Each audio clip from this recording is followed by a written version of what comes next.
계시록 말씀을 잘 안 읽는 성경 중에 하나이죠.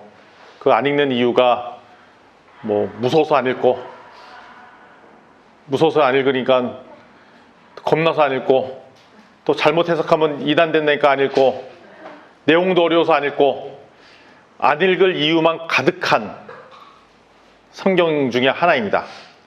근데 그래도 시도를 하죠. 1장은 읽습니다. 2장은 읽습니다. 그런데 가장 읽기 싫어하는 성경 본문 중에 한 부분이 오늘 읽은 16장입니다. 16장. 근데 16장은 잘 안 읽어도 여기 나온 단어, 핵심 단어가 하나 있습니다. 그런 일반 세상 사람도 다 아는 단어가 있습니다. 아마겟돈 전쟁. 들어보셨죠? 아마겟돈. 예, 영화로도 유명했던 영화입니다.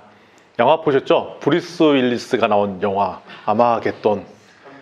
그게 도대체 언제 나왔던 영화인지 좀 헷갈리는데, 예, 제 기억으로는 이렇습니다. 저도 영화관에서 봤는지 TV에서 봤는지 봤던 기억이 있는데, 어느 날 우리 지구에 행성이 이렇게 태양계를 돌다가 잘못 이탈해서 우리 지구를 부닥칠 위험이 있다는 거예요.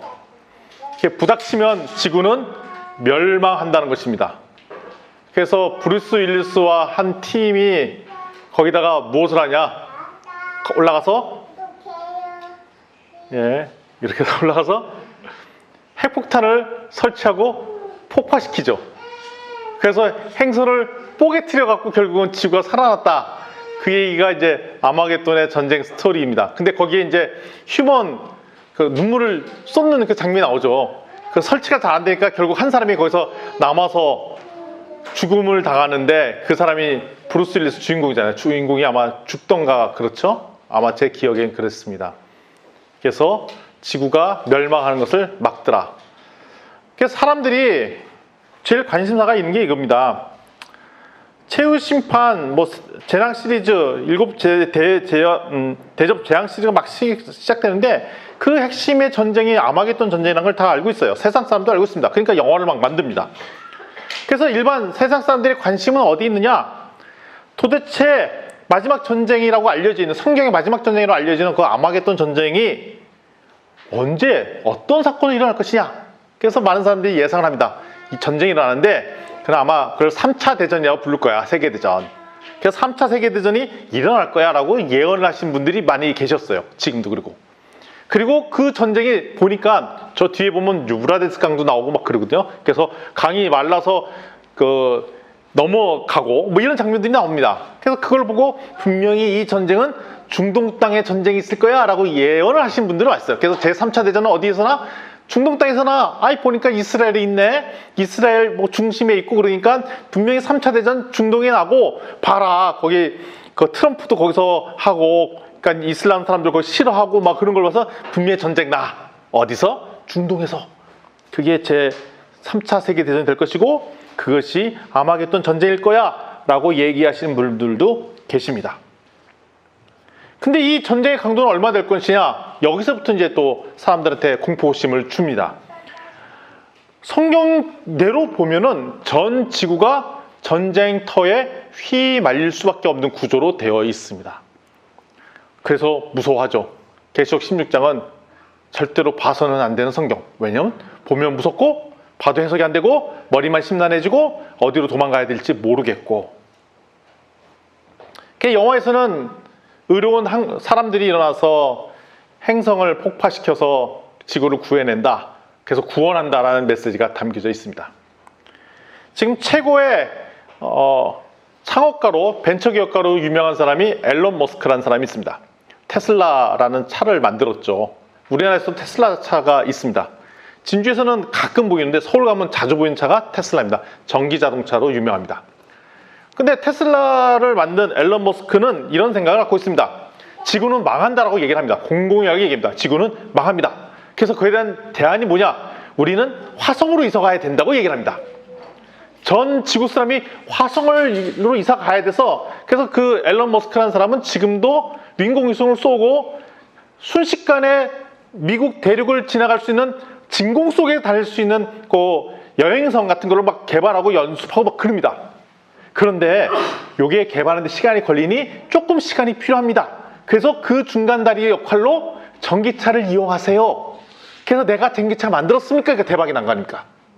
그러니까 지금 만든 전기차는 이게 우리 인류의 대안이 아니라 결국 우리는 화성으로 이사 갈 건데 잠시 임시 방편으로 지구가 멸망한 걸 막는 효과로 전기차 쓰셔야 됩니다. 라고 돈을 벌죠. 작년 말에 올 초에 들어서 앨런 머스크가 이제 인공위성을 계속 쏘거든요. 쏘는데 한 번은 이런 광고를 냈습니다. 제가 잠시 대기권을 갔다 오는데 여행객을 모집하겠습니다. 신청하면 그 여행객 받아줘서 예비로 받았어요. 아직 쏜 건 아니고 예비로 신청을 받았습니다. 근데 그게 얼마냐? 1억 원이 넘습니다. 근데 얼마 보는가? 대기권에 가서 딱 1분 보고 내려옵니다. 근데 예약을 오픈하자마자 벌써 그냥 예약 금마진이 다 되어버렸어요. 물론 있죠. 1분 동안 가기 전에 그 전에 미리 우주복 입고 연습하고 이런 시간들이 좀 꽤 걸리지만 하여튼 이렇게 비즈니스를 했던 사람이 앨런 머스크인데 기본적으로 앨런 머스크는 어떻게 된다? 지구는 멸망한다. 이걸 막을 수 있는 방법은 없고 이걸 해결할 수 있는 방법은 과학기술 문명으로 해결할 수밖에 없는데 그 대안이 어디다? 화성 가는 거다. 라고 얘기를 하고 있습니다. 근데 실질적으로 수많은 사람들이 반응을 보여서 그 사람 차를 사주고 또 여행객을 모집할 때 매진이 되고 막 이런 일들이 일어나고 있죠. 지금의 상황입니다. 어찌됐든 지구가 멸망하는데 공감대를 형성한 사람, 그건 뭔 말도 안 되는 소리야 라고 얘기하는 사람, 그래서 그걸 통해서 또 비즈니스를 하는 사람, 또 다양한 사람들이 존재하는 게 오늘 읽은 성경과 관련된 이 세상 사람들의 이야기입니다. 그럼 우리는 어떻게 해야 되냐? 그럼 도대체 성경에서 뭐라고 얘기하는지를 정확히 알아야겠죠. 아니, 다른 사람들은 그런 반응을 보이더라도 우리만은 계시록 16장에서 뭐라고 얘기하는지 알아야 될 필요가 있습니다. 1절 말씀을 제가 먼저 읽도록 하겠습니다. 1절 말씀입니다. 또 내가 들으니 성전에서 큰 음성이 나서 7 천사에게 말하되 너희는 가서 하나님의 진노의 7 대접을 땅에 쏟으라 하더라 라고 되어 있습니다. 여기 보면 성전에서 들었다라고 되어 있습니다. 성전에서 들었다. 주의해야 될 점이 있습니다. 예배당이 아닙니다. 교회가 아닙니다.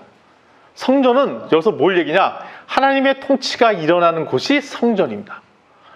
7 대접의 시작은 어디서 시작하느냐? 하나님의 통치가 일어나는 곳에부터 시작된 게 성전입니다. 근데 이 성전과 반대되는 말이 여기 1절에 들어가 있어요. 뭐가 들어있냐? 땅이라는 말이 들어가 있습니다. 여기서 나오는 땅은 일반 우리가 사는 이 세상의 땅의 얘기 아니라 세상 통치가 이어지는 사단 권세 잡은 자가 다스리는 곳의 상징이 땅입니다. 그러니까 성전은 하나님이 다스리는 곳, 땅은 세상 권력 잡은 자가 다스리는 땅이 세상 땅입니다. 여기서 물리적인 땅을 얘기하는 것이 아닙니다. 그래서 하나님께서 하나님의 통치권을 행사하시는 우리 하나님께서 분노의 7 대접을 거기다 땅에다 풀어놓아라 라고 하니까 천사가 딱 풀어놓는 장면이 오늘부터 풀어놓아서 7 대접을 내리 16장에 걸쳐서 풀어놓는 장면이 시작되는 것입니다. 이 얘기는 뭐냐면 이 지구가 반대로 얘기하면 하나님께서 7 대접 안 풀어주셨으면 엉망진창이 땅이 되었다는 거의 상징이기도 합니다. 그냥 냅뒀으면 하나님께서 아무런 컨트롤하고 내버려두면 엉망진창이 땅이 되어버린다는 겁니다. 근데 그동안 하나님께서 이 지구가 흔들리지 않도록 붙잡으시고 했기 때문에 우리가 그나마 이 땅에서 살 수 있었다는 그 말씀이기도 하는 것입니다. 하나님의 은혜를 거두고 났더니 사단이 드러낼 고통스러운 장면이 바로 이 땅이라는 것입니다. 하나님의 은혜를 거두면 뒷부분에 그런 계속되는 그 재앙이 시작되는데 총기가 나고요. 바다와 물에서는 피를 내고요. 하늘에서는 온도 조절이 안 돼서 사람이 다 죽을 정도로 뜨거워지고요. 이 세상이 어두워져서 자꾸 사람들이 아프게 되고요. 전쟁이 일어나고요. 지진도 일어나게 되는 일들이 생긴다는 것입니다. 하나님께서 지금까지 우리를 잘 보호하시고 구름 기둥까지 살피시고 했기 때문에 이런 일들이 안 일어난 것이 하나님께서 그 은혜를 거두시면 바로 이런 일들이 난다는 겁니다. 다른 우리는 세상의 권세 잡은 자가 우리에게 크나큰 꿈과 희망, 비전을 줄 것 같이 생각하지만 그 꿈과 비전을 줄 거라고 하는 거의 이면에는 결국 세상 권세 잡은 자가 주어질 것은 우리에게 종기가 나게 하고 피가 흘리게 하고 타 죽을 정도 뜨거워지고 세상이 어두워서 자꾸 아프게 되고 전쟁이 일어나는 구렁텅이 속으로 들어가게 하는 게 세상 권세 잡은 자들의 역할이라는 것입니다. 우리는 여기에 속지 말자는 거죠. 첫 번째 천사가 접시를 풀어 헤칩니다. 2절에 이렇게 돼 있죠. 첫째 천사가 가서 그 대접을 땅에 쏟음에 짐승의 표를 받은 사람들과 그 우상에게 경배하는 자들에게 악하고 독한 종기가 나더라. 이런 말씀이 적혀 있습니다. 여기에 두 종류의 사람이 나타나죠. 첫 번째는 땅에 짐승의 표를 받은 사람, 두 번째 사람은 우상에게 경배하는 자, 두 종류의 사람이 있습니다. 앞서서 다 해석을 했던 사람들이에요. 짐승의 표를 받은 사람은 누구냐? 666 표를 받은 사람을 얘기하는 거죠. 666 표를 받은 사람이 누구냐? 황제를 숭배하는 사람을 얘기하는 것이죠. 황제를 숭배하는 사람, 당시 보면 일곱 교회의 스토리를 살펴봤을 때 황제한테 숭배하지 않았으면 그 당시에 비즈니스 거래를 못할 정도의 상황들이 만들었습니다. 당시에 보면 길드, 상인조합 이런 것들이 있는데 특별히 로마 통치했던 도시의 몇몇 도시에서는 그 길드에 가입하지가 않으면 상거래를 할 수가 없었어요. 그 다시 얘기하면 666 표를 받지 않으면 매매도 못한다는 표현이 딱 정확한 표현입니다. 왜냐하면 황제가 승인해주지 않으면 상업을 할 수가 없는 시스템이 바로 황제가 통치했던 시스템이라는 것입니다. 바로 그 당시 시절입니다. 로마 시절이 그랬습니다. 황제를 숭배하는 사람들의 비즈니스를 허용하던 시대. 그래서 나는 예수 그리스도만 믿겠습니다라고 고백했던 사람은, 표를 받지 않은 사람은 먹고 살기가 어려웠던 시대가 바로 그 시대라는 것입니다. 그래서 우리 초대교회에 어렵게 생각하지 말고 너 교회 다녀, 예배 다녀, 예배 드려. 그런데 모두 했는데 한 번만 와서 절해. 그는 먹고 살게 해줄게 라고 했었어요. 근데 그거를 거절했더니 핍박이 본격적으로 시작하고 그 교회는 박해가 엄청나게 심했다는 것이 우리 요한계시록 2장 3장에 나오는 그 일곱 교회에 대한 예언들이, 상황들이잖아요. 따라서 666표를 받았다는 얘기는 뭐냐면 황제가 승리해준 그 표를 받지 않으면 먹거리를 제대로 할 수 없었던 시대인데 우리는 그걸 보고 이 세상에 살려면 이 세상의 시스템에 숭배를 해야 되는데 황제를 따라야 되는데 아니면 죽는데 라고 얘기를 하는데 하나님께서 첫 번째 대접을 풀어헤치시고 그 정체를 드러나게 하니까 그 표를 받은 사람은 어떻게 되는가? 종기가 난다 그래요. 종기가. 독한 종기가 나서 고통에 임한다는 거죠. 세상 권력은 우리를 결국 이런 고통에 빠지게 됩니다. 주중에 한 개그맨 분이 자살을 하셨잖아요. 근데 그 분이 피부병으로 고통이 엄청났다고 하더라고요. 여드름이 심해서 박피 수술을 받았더니 박피 수술로 피부가 뒤집어져서 고름이 나고 종기가 나고 그것이 마음의 우울증에 빠지게 하고 그게 너무도 고통스럽게 몇십 년을 사는 거예요. 그러니까 고등학교 때 그래 해갖고 지금 36살 때까지 한 20년 동안을 그러니까 마음이 힘들었다는 거죠. 그러니까 고름이 생기고 종기가 하고 피부병이 저는 처음에 피부병은 좀 가렵고 그러니까 뭐 대충 뭐 괜찮은 거 아니야? 라고 생각했는데 그게 아니에요. 이 종기라는 병이 사람들의 마음의 심폐를 엄청나게 어렵게 하는 병 중에 하나더라고요. 그러니까 세상을 그렇다고 지금 우리 그 연예인이 그랬다는 게 아니라 세상을 숭배했던 사람들이 결국에는 그 종기를 알아서 고통받을 쪽에 고통에 임하게 될 것이다. 그 정도의 고통이 있을 거라는 거죠.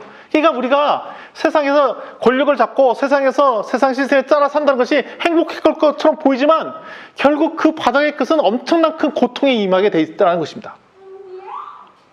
최근에 보면 우리 또 큰 우리나라의 가장 부자 한 분이 돌아가셨잖아요. 예, 그 부자 한 분 돌아가시기 전에 한 몇 년간을 꽤 오랫동안 그 소위 말하는 가사상, 그게 무슨 상태예요? 그게 되게. 예, 식물인간 상태로 꽤 오랫동안 계셨잖아요. 그리고 그 주변에 삶의 스토리를 보면 삶이 과연 행복했을까 싶을 정도로 고통에 처했던 경우들을 저희가 많이 보게 됩니다. 이건희 대표님의 따님 중에 한 분은 자살을 한 경우도 있고 뭐 여러 가지 우여곡절을 많이 겪었어요. 은혜를 거두면 대접을 땅에 쏟으면 악하고 독한 종기가 나서 고통을 임하게 된다. 세상 권력의 본질은 우리를 고통에 빠뜨리게 된다는 것입니다. 둘째 천사 이야기입니다. 3절에 보면 둘째 천사가 그 대접을 바다에 쏟음에 바다가 곧 죽은 자의 피같이 되어 바다 가운데 모든 생물이 죽더라 라고 되어 있습니다. 바다가 피같이 돼서 모든 생물이 죽습니다. 여기서 상징은 바다는 앞에서 계속 살펴봤던 대로 짐승이 나온 데가 바다입니다. 포세이톤 뭐 이런죠. 우리 바다의 신 포세이톤. 바다의 신의 상징은 세상을 통치하는 짐승이 나오는 것이 상징입니다. 그리고 이 바다에서 나오는 짐승의 상징은 뭐냐면 하나님과 대적해서 싸우는 세력이 나오는 것이 바다입니다. 그러니까 바다에서 하나님과 대적하는 세력들이 막 나와요. 그리고 거기 보면 열왕이 나오고 뿔 7개에 달린 열왕들이 나온다라는 표현들이 계시록 13장에 막 나왔던 표현들이에요. 우리가 앞서서 살펴봤었죠. 근데 그 열왕들이 나와서 하나님과 대적해서 싸우는 세력들이 바다에서 나옵니다. 즉 세상 권력에 있던 왕들은, 실제 세력자들은 이 세상을 살기 좋은 것처럼 만들 것처럼 보이지만 결국 어떻게 되느냐? 모든 생물들을 다 죽이게 되는 꼴로 만드는 겁니다. 그러니까 내가 이 세상을 구원하겠다, 내 이 세상을 무엇인가 나의 힘으로 해결해보겠다라고 해서 그 결말이 행복으로 끝난 경우는 없다는 것입니다. 이 말씀대로 보자면 지구의 멸망이 다가오니 이거를 구원하겠다라고 얘기했던 이야기들은 결국 비극으로 끝날 가능성이 있다는 것입니다. 영화의 아마겟돈의 주인공 브루스 윌리스는 세상을 구원했지만 실제로 가서는 구원을 못할 것이고, 앨런 머스크는 우리한테 이 세상의 끝이 올 테니 화성 가자고 유혹을 하지만 결국 그 프로젝트는 과연 성공할 수 있을까? 물음표를 찍을 수밖에 없다는 것입니다. 결국 인간의 노력으로 했던 모든 시도들은 결국 이 생물들을 다 죽이고 마는, 오히려 과학문명의 발전이 세상을 살릴 것이야 라고 했던 모든 시도들이 결국 과학문명 기술로 말미암아 세상의 생물들을 죽이는 꼴로 만들어 줬습니다. 차라리 그냥 내버려도 한 것만 못한 꼴이 되었다는 것입니다. 셋째 천사가 나타납니다. 4절부터 7절 내용을 읽진 않겠지만 4절부터 7절의 내용을 살펴보면 이렇습니다. 대접을 강에 쏟으니 강이 피가 되어 마시게 되고, 바다와 강은 바다와 강 뭐 나오죠. 바다와 강은 같이 피가 되는데 앞에서 얘기하는 바다와는 다른 개념이 강입니다. 바닷물은 마실 수 없잖아요. 강은 마실 수 있죠. 강물은. 그러니까 여기서 얘기하는 강은 물에 가까운 개념입니다. 따라서 우리에게 생명을 주는 곳이 강입니다. 근데 강도 피로 섞이게 된다는 표현이 4절부터 7절에 나와 있죠. 특별히 6절은 이런 얘기가 나옵니다. 사단이 우리의 생명을 취해갔다라는 얘기가 나옵니다. 많은 성도와 선지자의 피를 흘리게 해서 죽겠다고 나옵니다. 그러나 다시 그 피를 마시게 될 거라고 또 말씀하시죠. 원수를 갚아주겠다라고 얘기합니다. 조심해야 될 게 있습니다. 하나님께서 원수를 갚아주겠다고 합니다. 거기까지 읽고 우리가 흘린 피를 갚아주신다고? 내가 원수 갚아도 된다는 거라 오해하시면 안 됩니다. 왜냐하면 누가 갚아주시냐? 우리가 갚는 게 아닙니다.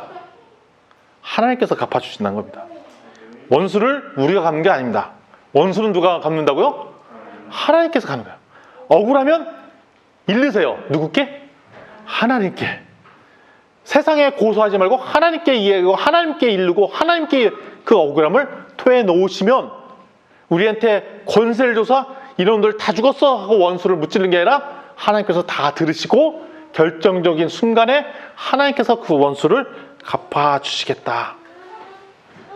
신앙생활 하다가 억울한 일을 당하시면 되갚으려고 하지 마십시오. 그냥 참으십시오. 하나님께서 다 기억하고 계십니다. 하나님께서 갚으실 것입니다. 아멘. 이렇게 위로를 받으셨으면 좋겠어요. 8절 9절에 가보면 넷째 천사가 네 번째 대접을 쏟습니다. 근데 이번엔 이상한 데다 쏟습니다. 해에다 쏟아요. 해에다. 대접을 해에다 탁 쏟았어요. 쏟으니까 또 이상한 표현이 나옵니다. 해가 권세를 받아서 불로 사람을 태운다라고 표현되어 있습니다. 태양은 원래부터 강력한 에너지를 발산하는 수소 덩어리입니다. 그리고 태양을 그냥 보호막 없이 쓰면은 다 병에 걸리죠. 암에 걸리죠. 예. 자외선. 그래서 우리 막 나오잖아요. 그래서 우리 밖에서 놀려면 꼭 뭘 발라야 돼요? 선블록을 발라야 되죠. 그거 안 바르고 하면 피부가 상하죠. 상할 뿐 아니라 피부 염도 걸리고 또 오랫동안 피부에 태양을 노출되면 뭐 피부 암도 걸리고 뭐 그런다는 얘기를 우리가 알고 있습니다. 따라서 태양은 우리에게 에너지도 주고 생명도 주지만 반대로 우리에게 독소도 주는 것이 태양입니다. 태양. 따라서 우리가 태양이 있음에도 불구하고 살 수 있는 것은 뭐냐면 적절하게 하나님께서 보호 시스템을 가동해줘야 우리가 살 수가 있습니다. 때로는 구름으로 막아주고 하루는 비로 막아주고 때로는 적절하게 태양으로부터 우리를 안 보이게 해줌으로써 우리가 적절하게 에너지를 받아서 살 수 있는 것이 태양인데 태양에 100% 노출되어 있으면 바로 타 죽게 되어 있는 게 태양이 갖고 있는 강력한 힘입니다. 따라서 우리는 사막에 살 수가 없죠. 보호망이 없는 사막에서는 단 하루도 버텨서 살 수가 없습니다. 근데 그 보호망이 없는 곳이 있어요. 대표적으로 화성, 별 이런 데는 이게 위에 오존층 이런 게 없기 때문에 바로 태양을 받습니다. 그래서 특별한 보호장치가 없으면 화성이나 달 이런 데서는 사람이 살 수가 없습니다. 공기가 제공된더라도 그 태양열 때문에 죽을 수밖에 없습니다. 이 얘기는 뭐냐? 하나님께서 보호하심이 없으면, 그러니까 태양의 권세를 줬다는 건 뭐냐면 태양이 하고 싶은 대로 그냥 냅두면 그 태양이 우리를 죽일 수밖에 없다는 것입니다. 그래서 태양으로부터 우리가 살려면 어떻게 되냐? 하나님께서 적절하게 보호해줘야지 살아요. 우리가 권세를 빼놓는다는 표현이 그 표현입니다. 태양이 마음껏 우리가 있잖아요. 우리 옛날 우화에도 있잖아요. 태양을 이기는 건 누구? 구름을 이기는 거는 뭐 비. 그래갖고 나중에 쥐 뭐 이런 그 우화 있었잖아요. 우화. 태양아 넌 누가 제일 무섭니? 구름 뭐 그 얘기 있었잖아요. 너무 오래전 이야기라 기억이 예. 그래서 모든 교육은 다 유치원 때 다 배우셨어야 되는데 잘 그걸 안 배우셨던 것 같습니다. 그게 태양이에요. 태양은 누군가 보호해줬기 때문에 우리가 살 수 있는 거지 강력한 권세를 그대로 발휘하도록 하면 세상을 태워버릴 수밖에 없는 구조인 것입니다. 하나님의 보호하심이 없으면 우리는 위험에 노출될 수밖에 없다는 것입니다. 5번째 천사가 나타났습니다. 10절, 11절에 나타났습니다. 짐승의 왕자에 쏟으니 나라가 어두워지며 사람이 아프게 된다는 것이 5번째 천사가 했던 접시 대접에 대한 이야기입니다. 짐승의 왕자, 보좌에다가 쏟았어요. 짐승의 왕자에다 쏟았어요. 그랬더니 나라가 어두워진다고 표현되어 있습니다. 근데 아픈데 어느 정도 아프냐? 아파서 자기 혀를 깨무는 것 같이 아프다. 진짜 그게 제일 아파요. 먹다가 자기 혀 깨물면 제일 아파. 제가 원래 식탐이 강하잖아요. 식탐이 세다 보니까 내가 너무 먹고 싶어서 먹다 보면 제 혀도 먹어. 제가 깨물고 있어. 그래서 나 아내한테 그 얘기를 나 또 혀 깨물었다고 그러면 좀 천천히 먹으라고. 근데 제가 보니까 혀 깨물거나 깨물을 때 공통점은 너무 막 식탐이 돌아가고 먹고 싶을 때 막 먹다 보면 내 음식인지 현지도 구분 않고 막 깨물었던 거예요. 아프고 나서야 아는 거죠. 그게 제일 아프죠, 그게. 근데 여기에 이런 표현이 나옵니다. 어두워진다. 어두워졌더니 아프게 됐다고 합니다. 여기서 어두움은 영적으로 어두워졌다는 것을 의미합니다. 영적으로 어두워지면 아프게 됩니다. 영적으로 어두워지고 영적으로 무너지면 임금의 왕자의 접시 대접을 쏟으니 나라가 어두워졌습니다. 영적으로 어두워졌습니다. 영적으로 어두워졌으면, 왜냐하면 그냥 평상시 때는 세상 권세 잡은 사람이 잘 사는 것처럼 보여요. 근데 어두워지면, 영적으로 무너지면 뭐가 아플 수밖에 없냐? 영혼이 아플 수밖에 없습니다. 내 마음속에 기쁨도 사라지고 분노와 짜증이 가득하고 우울하며 근심이 가득해지면 어디가 아프냐? 영적으로 아픕니다. 우리 예수 그리스도를 믿는 사람한테 우리에게 저걸 권한이 없어요. 우울해서는 안 됩니다. 분노에 있으면 안 됩니다. 근심이 가득하면 안 됩니다. 왜 그러냐면 분노, 근심, 우울은 어둠이 주었을 때 우리에게 나타나는 증상 중에 하나예요. 어둠이 우리에게 가득하면 자연스럽게 나타나는 현상 중에 하나가 분노, 우울, 짜증 뭐 이런 것들이에요. 그러니까 우리 얘기하잖아요. 너 짜증 좀 내지 마, 화 좀 내지 마, 우울해하지 마. 그는 그런다고 고쳐질 게 아니에요. 왜냐면 그는 현상 중에 하나이기 때문에, 증상 중에 하나이기 때문에 내가 피부병이 있어서 막 간지러워요. 여드름 나지 마 이런다고 되는 게 아니에요.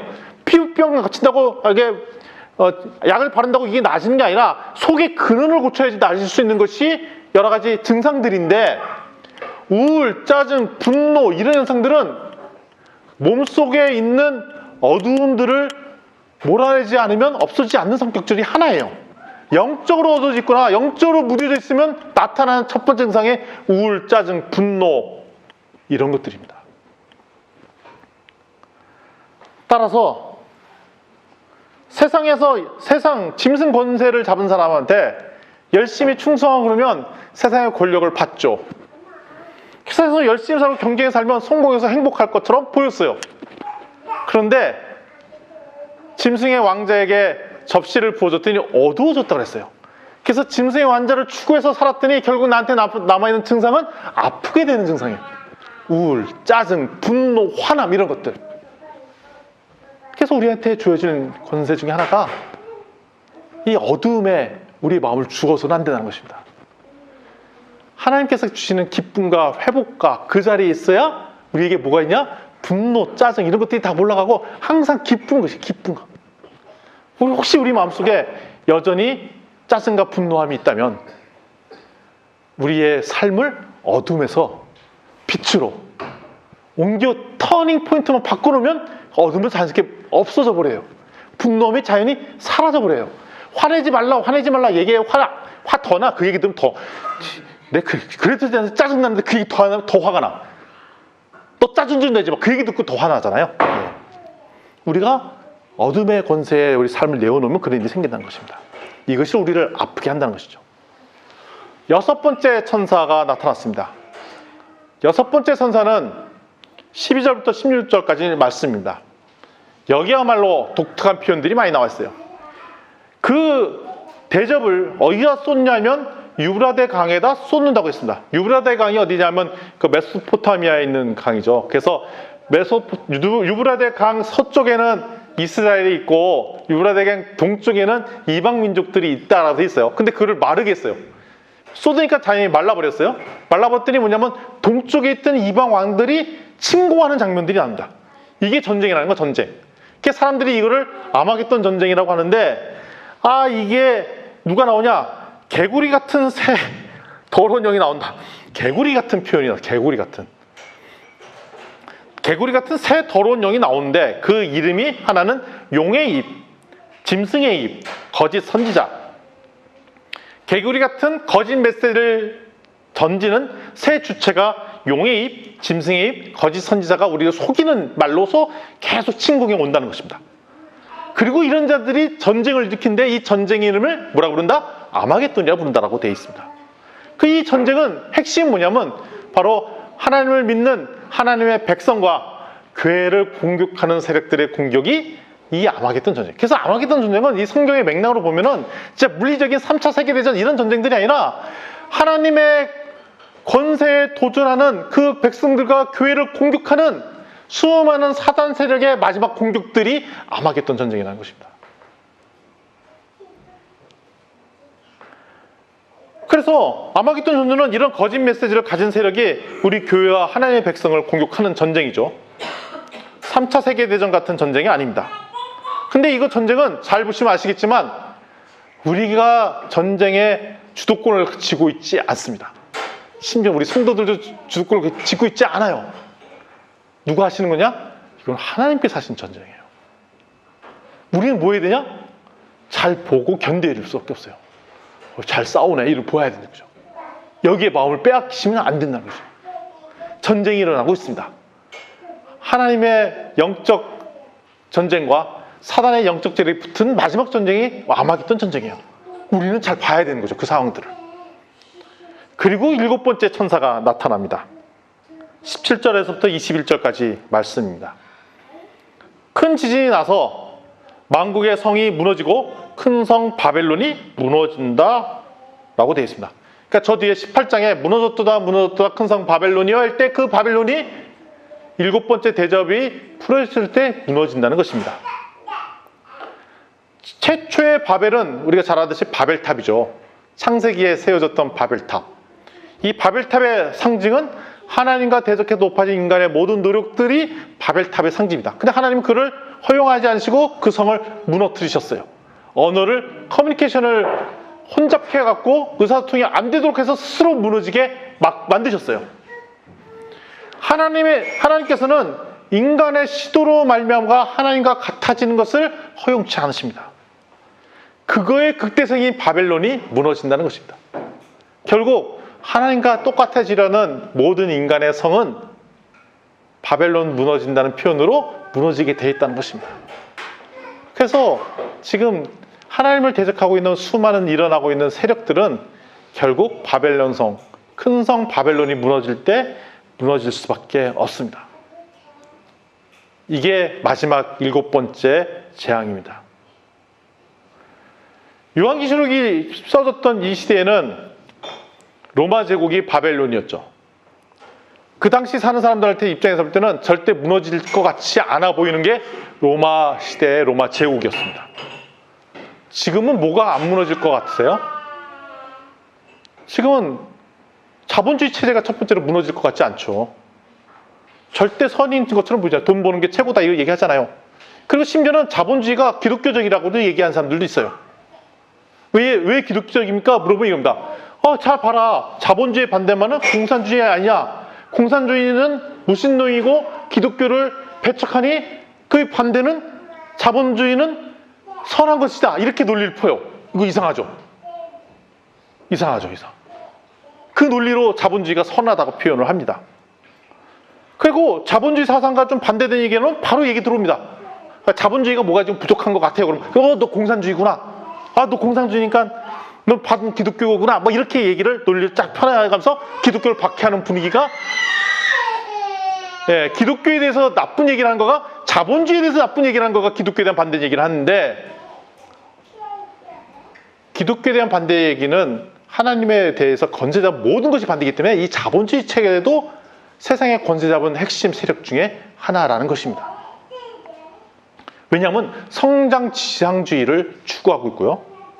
오히려 큰 기업, 큰 나라, 큰 교회, 큰 학교 뭐 이런 것들을 다 지향하게 됐어요. 전부 다 더 성장해야지, 전부 다 더 키워야지 뭐 이런 걸 지향하는 것이 자본주의 체제입니다. 근데 지금 결국 코로나 바이러스 덕분에 저희가 알게 된 것은 이거 자꾸 막으려고 자꾸 돈을 자꾸 푸니까 저희가 알고 있어요. 나중에 이게 버블처럼 쌓여갖고 나중에 언젠가는 뻥 터지겠다는 우리 이렇게 사인을 주고 있죠. 왜냐면 지금 계속 빚잔치도 돌려먹고 있어요. 옛날에 있잖아요. 3명서 술집을 하고 있는데 한 사람이 술을 한번 퍼다먹고 돈을 주고받고 또 받아먹고 또 주고받고 하면서 자기들이 돈 주고받고 하면서 결국 술동은 다 없어졌는데 돈은 버는 뭐 이런 것들. 이야기를 옛날 우화 이야기처럼 했던 적이 있었습니다. 이 얘기는 뭐냐면 우리가 지금 돈을 계속 찍어내면서 나오는 버블로서 버티는 것이지 이것이 올바른 상태가 아니라는 것입니다. 제가 어저께 호주에 있는 한 대학교 교수님과 소통할 일이 있어서 통화했어요. 제가 같이 일을 하는 분이 계셔갖고 그 교수님이랑 통화를 하는데 그 교수가 지수가 다니는 학교이기도 해요. 학교 이런 얘기를 하는 거예요. 깜짝 놀란 얘기가 있었어요. 뭐냐면 교수님 최근에 이런 일이 있었어요. 무슨 일이 있었네요. 최근에 우리 학교에 교직원이 500명이 잘렸대요. 네? 500명이 잘렸어요? 왜요? 코로나 때문에 이제 계속 상황이 안 좋아지니까 첫 번째 1순위로 타결하려고 500명을 잘랐다는 거예요. 근데 그럼 교직원이 교수 포함하면 몇 명이에요? 3만 명이라는 거예요. 그렇게 많으세요? 아니 어떻게 학생 숫자가 아니라 교직원 숫자가 3만 명이나 돼요? 그러니까 계속 규모를 늘려갔다는 거예요. 계속 그랬더니 규모 늘려가서 땅 사고 빌딩 짓고 학생 모집하고 뭐 하고 쫙 하고 외국에 있는 학생들 막 유치해갖고 그러니까 더 좋은 건물 짓고 다 유치했는데 코로나 때문에 학생이 한다니까 아주 치명적인 타격을 받게 생겼다는 거예요. 학교는 너무 좋은데. 그래서 첫 번째 뭐부터 하느냐? 교직원 잘라야겠다 해서 500명을 잘랐다는 거예요. 근데 이런 일이 계속 가속화 될 것 같대요. 그러면 그 대학만 그렇습니까? 아니에요. 옆에 시드니 대학도 그렇고요. 맥컬리 대학도 사람 대거 잘랐어요 이번에. 뭐 이런 얘기를 하는 거예요. 그래서 알았죠. 좋은 대학일수록 규모를 점점 키우려고 했고, 그러니까 지금 같은 상황이 유지가 안 되니까 사람을 자르는구나. 이게 이제 미국에 있는 대학들도 큰 대학일수록 점점 상황이 어렵다는 거야. 큰 기업일수록 상황이 어렵다는 거고, 큰 교회일수록 요즘 같을 때 유지가 어렵다는 겁니다. 그래서 서울의 많은 큰 교회들이 최근에 코로나19 때문에 사람이 안 오니까 어려워졌던 말씀들을 하시더라고요. 긴축 재정을 하시고 막 그런 얘기하는 거죠. 근데 이거는 어떻게 보면은 성장한 빌미에 우리의 많은 것들을 자본주의 체제로 이렇게 넘겨줬기 때문에 나타난 현상들 중에 하나라는 것입니다. 우리는 또한 지금 절대 권력 중에 하나 미국을 바라보고 있죠. 우리 미국을 보는데 꼭 코미디처럼 보고 있잖아요. 미국은 모든 것이 다 잘하는 줄 알았어요. 미국 살이면 최고인데 미제는 다 좋고, 미국 가면 제일 좋고, 이왕 거지도 미국 거지가 제일 좋고, 우리 다 있잖아요. 미국만 가면 다 좋다고 생각했어요. 담배도 미제 담배가 제일 좋고, 술도 양주가 최고고, 막 그런 얘기 했었어요. 막 미국 최고 넘버원. 사람이 나도 미국 가서 살아야지 하고 미국 보내고 그랬죠. 그래서 우리 한인 교포들이 엄청나게 많이 가 있잖아요, 미국에. 근데 요번에 너무 우스운 걸 보고 있죠. 대통령 선거가 끝났는데 나흘이 되도록 도대체 누가 대통령인지 몰라. 그래서 확정은 안 되는데 오늘 발표했대요. 바이든 그 후보가 내가 이제 대통령 된 걸로 하자. 그래서 언론에서 그렇게 합시다 했대요. 근데 그게 그 내용을 자세히 보니까 그렇게 암묵적으로 동의한 거야. 내가 이제 바이든 후보가 내가 이제 대통령으로 한 걸로 할게. 기사 내가 그걸 인정해 줄게. 그러니까 선관위에서 인정한 게 아니라 그렇게 합시다. 그래서 암묵적으로 동의가 된 거야. 이제 그러면 이제 트럼프 대통령은 그 말이 안 되지 않냐라고 해요. 아유, 이제 그만 얘기하시고요. 뭐 이런 거고 이제 같은 공화당에서 이제 됐고요. 그만 얘기하시고 이제 이거 된 걸로 넘어갑시다. 이런 분위기를 가는 거예요. 그러니까 우리나라 같은 상황이면 이해가 안 되죠. 왜냐하면 우리나라 같은 경우는 꼭 따져서라도 개표를 뭐 정확히 해서라도 맞추려고 막 노력을 하는데 아니 미국에서 이런 게 있단 말이냐? 근데 전례를 보면 대충 그랬대요. 하다가 이제 판세를 읽다가 질 것 같으면 대통령이 전에도 내가 이번에 진 것 같습니다. 그러면 이제 더 이상 개표 안 하고 대통령 합시다. 이렇게 했다는 거예요. 그동안. 보니까 전에도 그랬어요. 우왕좌왕. 그 와중에 어저께는 미국의 코로나 확진자가 12만 명을 찍었습니다. 역대 최대 인원. 이번에 선거하면서 더 늘 거라고 얘기를 하고 있어요. 선진국의 최고의 시스템이 잘 돼 있는 나라에 보면 관리하는 체조가 말이 안 되는 거죠. 강대국 미국도 엄청나게 허술하다는 것이 드러났습니다. 그러니까 우리가 생각하는 모든 강력한 모든 시스템들이 우리가 보기에는 너무나도 강력해서 도대체 바뀌지 않을 것 같이 보이는데 사람이 만든 것 중에 영원하고 오래되고 항상 선이고 악함도 없고 이런 것은 단 하나도 없다는 것입니다. 그러니까 하나님 앞에 그 무엇도 강력한 무엇이 있겠냐는 것입니다. 마지막 때 우리에게 주신 하나님의 메시지는 뭐냐면 그 모든 것들이 다 하나님 앞에서 무너질 거라고 얘기하시는 거예요.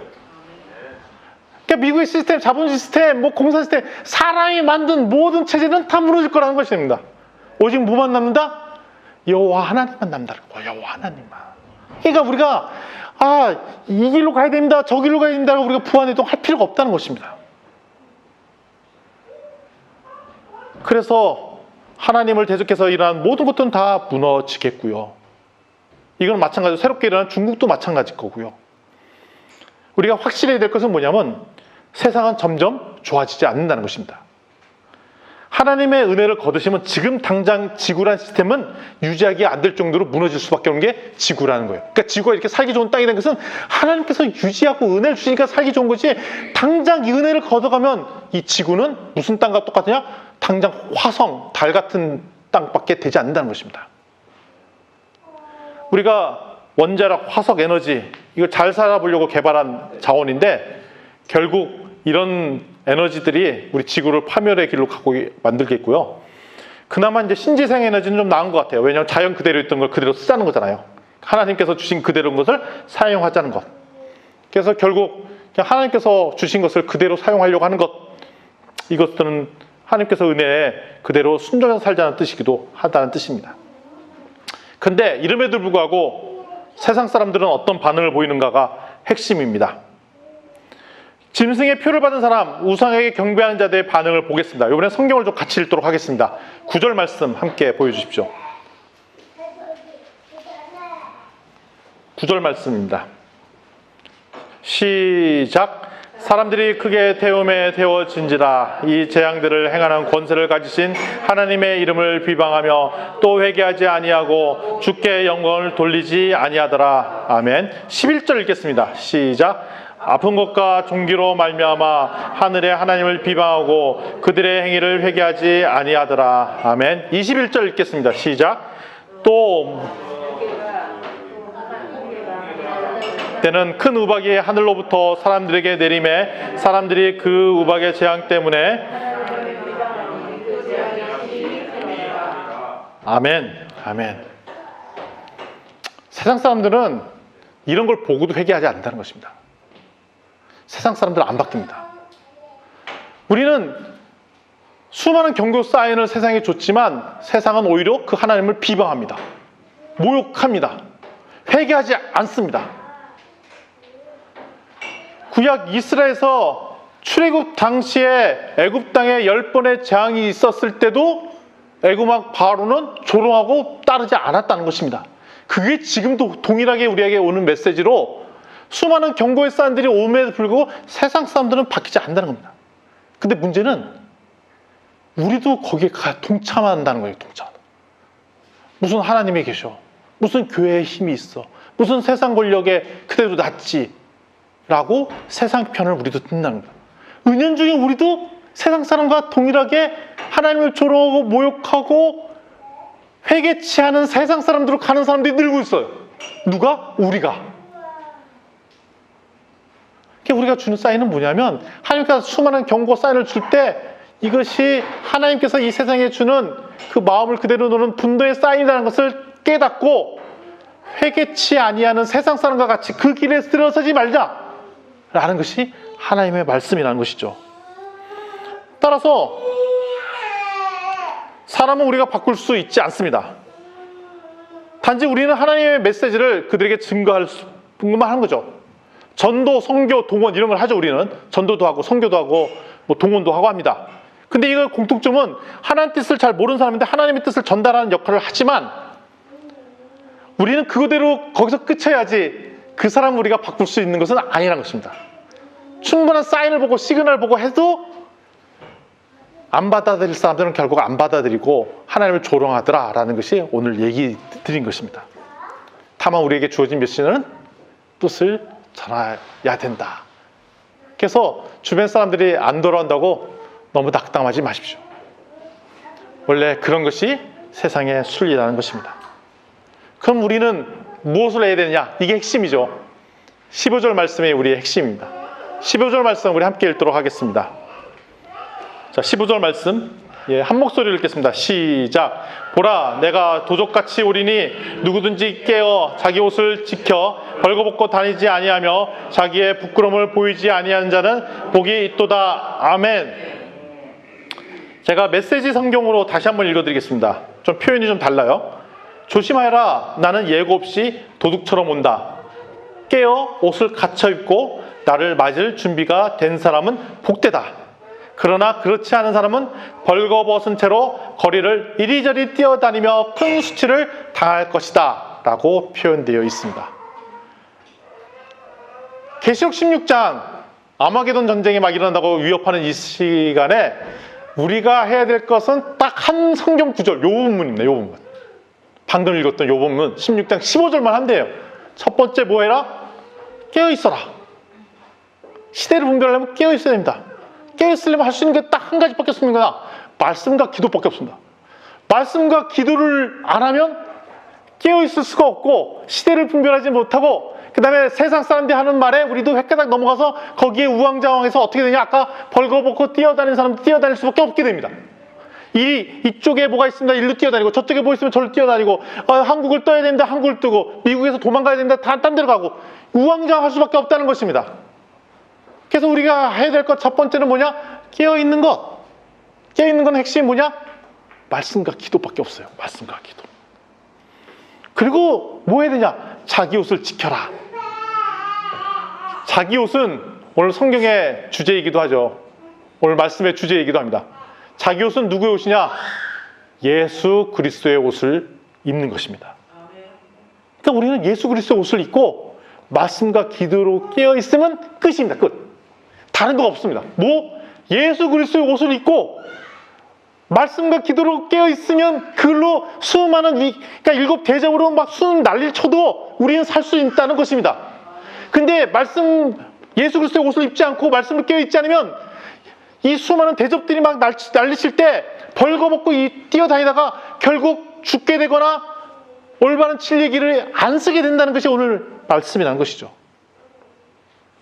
그러니까 우리가 해야 될 거 한 가지예요. 예수 그리스도의 옷을 입고 말씀과 기도로 깨어 있는 것.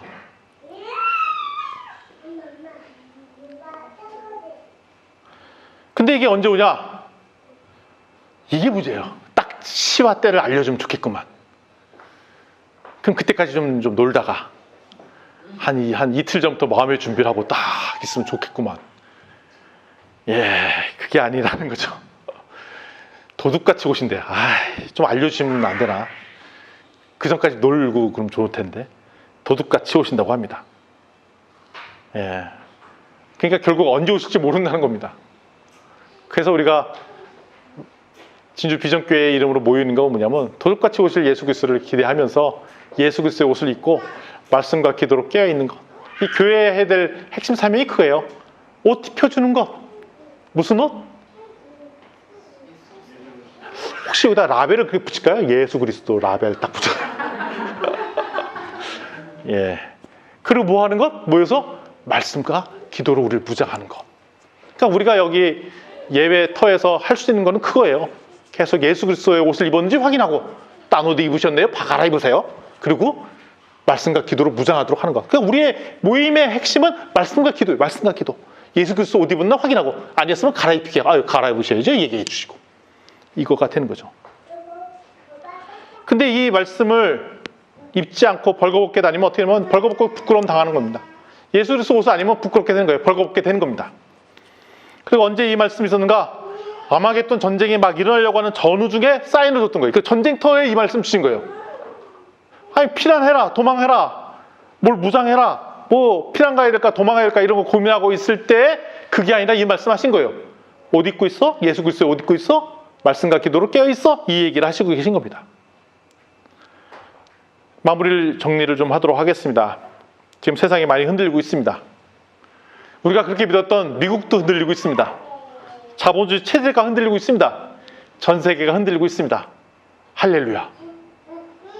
우리는 믿을 수밖에 없는 분 오직 한 분밖에 없다는 것이 드러났습니다. 오직 누구? 예수 그리스도. 우리 무슨 옷 입는다고요? 예수 그리스도의 옷을 입어요. 메이드 인 예수 그리스도. 그 옷을 입고 살아야 된다는 거죠. 그리고 세상이 흔들릴 때 흔들리지 않게 우리를 지켜주는 게 뭐라고요? 말씀과 기도. 이게 우리가 가질 수 있는 유일한 북이라는 것입니다. 그래서 우리는 예수 그리스도의 옷을 입고 말씀과 기도로 끼어서 날마다 우리 진주 비전교회 그 예배당에서 말씀을 선포하고 기도하고 다시 한번 예수 그리스도의 옷을 입었는 거 확인하고 격려하고 딴 옷 있으면 갈아입히고 이런 관계가 설정돼야 이 험난화 때 마지막 때 우리가 살 수 있는 유일한 무기가 될 것입니다. 아멘. 우리 좌우지태 이렇게 권면하겠습니다. 예수 그리스도의 옷을 입읍시다. 말씀과 기도로 깨어 있읍시다. 예수님이 도둑같이 오십니다. 아멘. 아멘.